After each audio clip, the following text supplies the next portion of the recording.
മണ്ണിൽ ഇനിയില്ല ഇതുപോലൊരാളും ജന്മം നമുക്കായി സമർപ്പിച്ച ദേഹം अपने प्यारे नवासों का सदका या नबी मेरे झोली में डालो. പാതിരാത്രി സമയങ്ങളിൽ പരിശുദ്ധമായ മദീനത്തെ തെരുവിലൂടെ ഒരാൾ കടന്നുപോയാൽ ആ വിശുദ്ധമായ മസ്ജിദുൻ നബവിയുടെ തൊട്ടു ചാരക്കിടക്കുന്ന ആയിഷ ബീവി റളിയല്ലാഹു അൻഹായുടെ കൊച്ചു കുടിലിൽ നിന്ന് ഒരു രോദനം കേൾക്കാം, ഒരു തേങ്ങൽ കേൾക്കാം.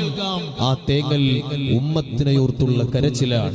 ഇൻ തുഅദ്ദിബുഹും ഫഇന്നഹും ഇബാദുക വഇൻ തഗ്ഫിർ ലഹും ഫഇന്നക അൻതൽ അസീസുൽ ഹകീം.